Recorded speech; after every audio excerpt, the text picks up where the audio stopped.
Oi, gente, tudo bem? Eu tô aqui no Fórum Rui Barbosa, em Salvador. Essa é a 10ª vez que eu tento gravar esse vídeo hoje para vocês, para fazer um resumo de ontem, do que aconteceu ontem aqui, tá? Eu vou tentar mais essa vez. Uma vez ficou cheio de chiado, outra vez ficou sem áudio, outra vez ficou muito baixo, ficou quase ambiente. Então vamos tentar mais uma vez. Gente, eu não pude gravar lá fora porque tá chovendo, então tá aqui dentro, vai ter algum barulho, tá? Eu peço desculpa para vocês, mas eu queria fazer um resumo de ontem, das testemunhas de ontem. Primeiro falando da juíza, que é uma juíza muito experiente, né? A juíza do caso, a Andréa Teixeira Sarmento Neto. Ela deixa correr muito a audiência, ela não fica interrompendo, ela é muito pontual nas interrupções dela ali, até porque tem pessoas muito experientes no júri, tem 2 promotores que são assim muito antigos, aqui com muita experiência de casa.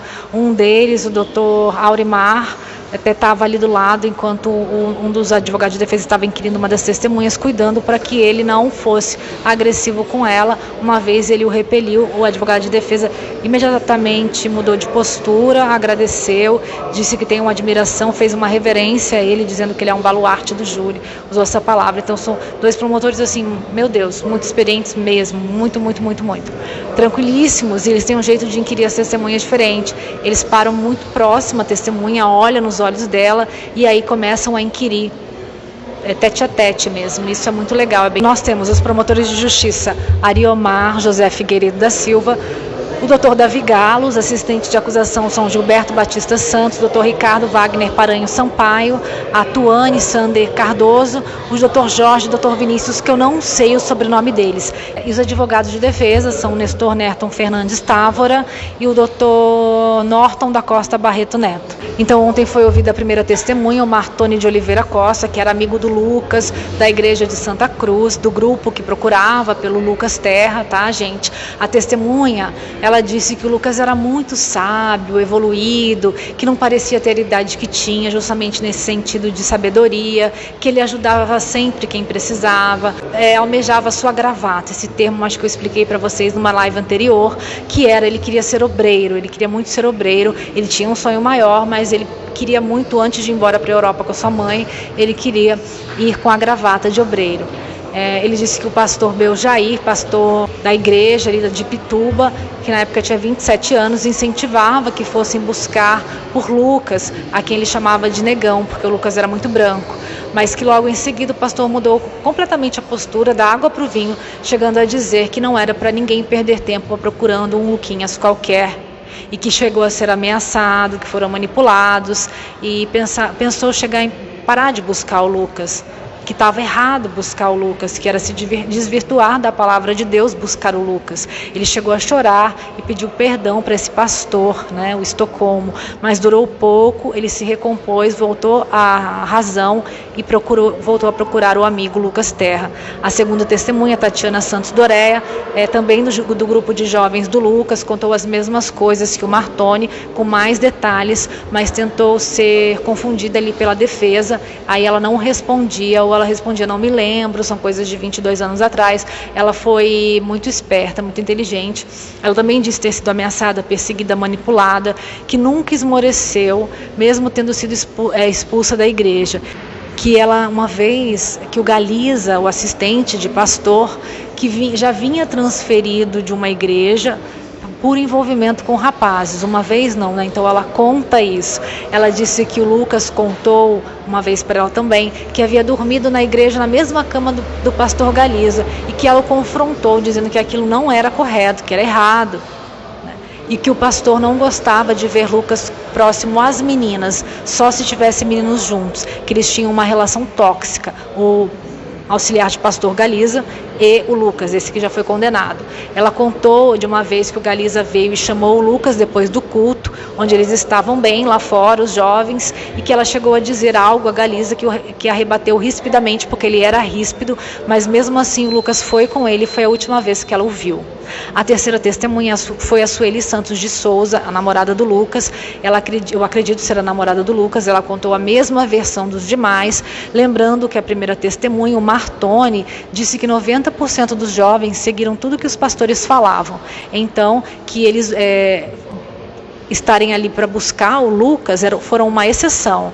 Disse que o Lucas ia muito na igreja de Pituba encontrar o pastor Fernando, porque ele já era o pastor do Lucas no Rio de Janeiro antes, né? Ela disse que o pastor Beljair dizia se preocupado com Galiza e que temia que ele fizesse alguma besteira. Ela disse ter sido ameaçada por este pastor Beljair, dizendo para pararem de perturbar, porque eles estavam mexendo com um peixe grande e que ela devia saber que a corda sempre arrebenta para o lado mais fraco. Ele dizia que estávamos contra a igreja e eram cheios dessas conversas, disse ela. Respondendo a várias perguntas, ela deu as seguintes respostas: sim, fui expulsa da Universal. Não tenho intenção de retornar e nunca tive. Fui mãe e agora sou avó, querendo dizer que não poderia submeter os seus a esta instituição, a esses preceitos controversos. Ele foi encontrado, ela disse que o Lucas foi encontrado em um caixote dentro de um matagal com uma Bíblia, em um terreno abandonado na época, onde foi um mercado extra posteriormente e hoje é o mercado Açaí. E que o pai de Lucas, o seu Carlos Terra, contou para ela, para eles, né, que o Lucas havia pegado os dois pastores, Joel e Fernando, transando. Aí um dos envolvidos, um dos réus, disse que tinham encontrado o Lucas, mas na verdade só tinham encontrado um corpo. Como que ele sabia que era do Lucas? Ela questionou aqui, né? Houve ordem para cessar buscas por Lucas? Sim. Aí ela perguntou quem que estava presente nessas ordens que eram dadas para cessarem as buscas por Lucas, voltando um pouco. Ela disse que o pastor Fernando, o pastor Joel e o pastor Luciano. Ela disse que o Galiza era horrível, que nunca tinha visto um pastor fazer o que ele fazia com Lucas. Ele exigiu que não procurássemos mais, faziam reuniões onde éramos proibidos de procurar. Ela insistia nisso, eles insistiam também nessas perguntas. Não podíamos procurar porque estaríamos atrapalhando a obra de Deus. O Lucas se espelhava muito no pastor Fernando, ela contou, que era justamente esse pastor dele no Rio, que veio transferido para cá também. Joel estava na igreja de Pituba com o Fernando. Os três mataram o Lucas na igreja do Rio Vermelho, levaram o corpo para o Vasco da Gama, nesse terreno, onde hoje é o hospital, hoje é o supermercado Açaí. E aí ela falou, perguntaram para ela, tinha condições do Galiza levar esse caixote com o Lucas sozinho para esse terreno? Ela falou, de jeito nenhum. Além de ser pesado, o Galiza não sabia dirigir. Aí ela disse que viu o Lucas saindo com o pastor Silvio e com o pastor Luciano após um curso que eles tinham ali na igreja, que ele era abusivo com o Lucas e que parecia o pai do Lucas, que ela chegou a falar isso para ele, e ele respondeu para ela assim, se eu tivesse medo de cara feia, não comeria peixe. Então vem a quarta testemunha, o próprio Luciano Miranda de Souza, auxiliar na época do pastor André, que saiu ali com o Lucas e com o Galiza da igreja. Ele disse que foi o Lucas a abordar o Silvio e não o contrário, mesmo os jovens todos confirmando esse contrário, que estavam com o Lucas ali. Que o Silvio, ele disse que o Silvio chegou, o Lucas chamou ele e aí o Silvio acabou levando o Lucas junto. E quais eram os comentários na igreja depois que o Lucas desapareceu?